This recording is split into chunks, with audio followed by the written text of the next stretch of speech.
The girl is planning a crime. Once caught, she would be sentenced to 200 years in prison. She sewed a piece of foil into her clothes, making a simple infrared-proof device. She then took out a homemade fingerprint replicator. During work hours, she arrived at the company wearing clothes with foil sewn inside. Today was a meeting hosted by the founder of the Omniscient system. Nina kept her eyes fixed on the pen being held. Finally, Rick put the used pen on the table. Nina stared at it without blinking. The pen had the founder's clear fingerprints on it. The surveillance drone sensed something unusual. It began to approach and activate behavior analysis. It detected that her pupils were dilating, her body was sweating excessively, and her breathing was becoming rapid. This state suggested she might be about to do something illegal. She wiped her sweaty hands on her clothes. The drone watched her even more closely. It began monitoring her heart rate, and it moved closer to analyze. At that moment, Nina placed her hand on the table, staring at the drone while quickly making her move. Slipping the pen behind her clothes, the drone swiftly zoomed out. She was extremely nervous. The drone began analyzing Nina's hand. At this moment, the fingerprint replicator was working. The progress kept rising. It had already reached 50%. It switched to infrared mode for analysis, but its view was blocked by the foil. The fingerprint replication was completed. The drone did not detect any criminal activity. It returned to normal surveillance mode. She was thinking of a way to return the item to its original place.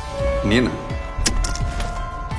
It turned out that the founder had just asked her opinion on the contract. She said she was a bit nervous facing the founder. Rick didn't care. The meeting continued. She glanced at the pen under her foot, wondering how to return it to its place. She looked at the pen holder on the table and had an idea. She placed her arm behind the pen holder and pretended to accidentally knock it to the ground. Everyone turned to look. She quickly apologized and took the opportunity to put the two pens back into the holder. The drone analyzed and detected no abnormal behavior. After work, she left the company. Suddenly, someone called her from behind. Nina nervously turned around slowly. It turned out they weren't calling her. Doing something bad really makes you sensitive. She pushed her bike and glanced at the surveillance drone nearby. Now in this city, where everyone is monitored by drones 24/7, she would do something out of control. The next day at work, she saw no one around. She took out the fingerprint replicator from her pocket. She placed it into the printing device. It finished printing in less than 10 seconds. Carefully, she put the fingerprint into a storage bag. During work hours, while no one was watching, she adjusted the angle of the screen and retrieved the building's layout. She finally found a way to deal with the drones. After work, she sneaked into the employee corridor. She climbed all the way to the roof of the company. Following the coordinates, she found the high-voltage electric box of the company. She picked up a stick and lifted the high-voltage wire to create a gap, just enough for her to slip through. The drone monitoring her experienced severe electromagnetic interference. In no time, the drone was disabled by the interference. A new drone was instantly activated. It began taking over the work of the previous one.